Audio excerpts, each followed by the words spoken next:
Assalamualaikum warahmatullahi wabarakatuh. Perkenalkan, nama saya Nabila Permatasari, mahasiswa pariwisata Fakultas Ilmu Administrasi dengan NIM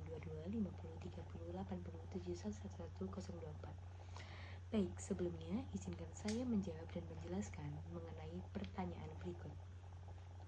Destinasi baru tidak lepas dari penggunaan media sosial yang sangat pasif. Meski bukan demikian, adanya penggunaan media sosial yang sangat menunjang kemunculan destinasi baru menyebabkan permasalahan pada kepuasan wisata, serta berdampak negatif bagi lingkungan dan budaya di destinasi. Lalu, jelaskan permasalahan tersebut mengenai dengan sudut pandang etika. Baik, menurut saya, destinasi wisata yang menggunakan media sosialnya sebagai penunjang atau saat ini kita kenal sebagai pemasaran pariwisata menggunakan media sosial itu tidak selalu berdampak positif. Ada juga yang berdampak negatif. Nah, saya akan menjelaskan mengenai pendapat saya. Media sosial ini dapat menciptakan tren wisata yang kekinian. Nah, kekinian yang kita maksudnya seperti apa sih? Kekinian ini banyak macamnya ya. Jadi kita bisa menjadi content creator, terus setelah itu kita bisa mendapatkan tempat wisata dengan mudah, mendapatkan tiket dengan mudah dan informasi tentang wisata, sehingga nantinya wisata yang kita peroleh itu bisa lebih cepat. Jadi seperti itu. Lalu media sosial ini juga berpotensi mengubah gaya traveling.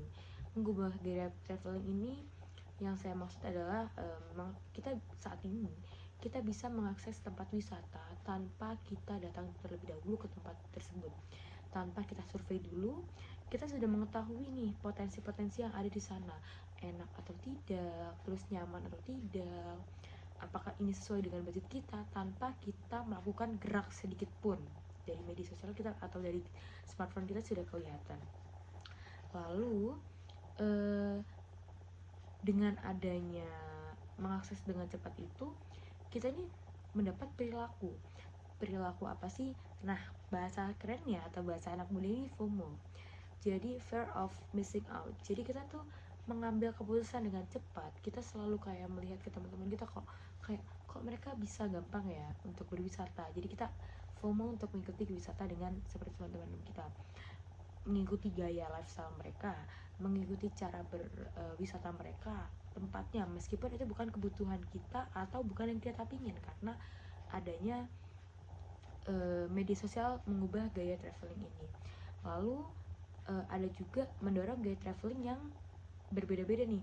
Dahulu kan yang kita kenal hanya ada backpacker, sekarang ini macam-macam, ada yang mewah, ada gaya traveling yang kayak sharing bersama orang lain. Lalu saya akan menjelaskan tentang teori etika.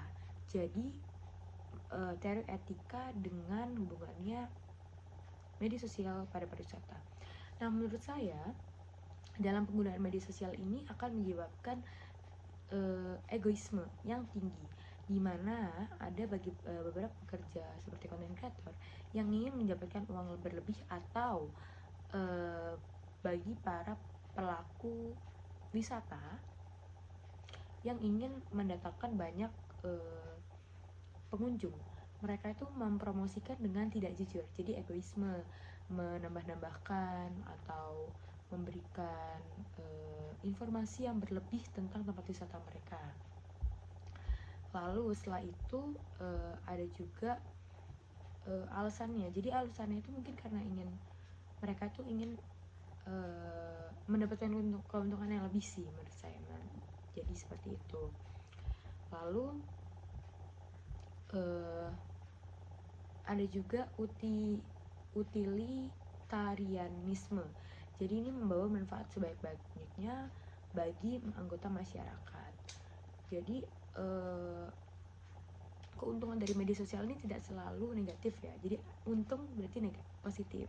Jadi mereka tuh bisa mendapatkan keuntungan bagi warga sekitar yang ingin mengenalkan wisatanya kepada khalayak umum, itu dipermudah oleh adanya media sosial. Jadi itu saja pendapat saya mengenai pertanyaan yang tadi. Kurang lebihnya mohon maaf. Wassalamualaikum warahmatullahi wabarakatuh.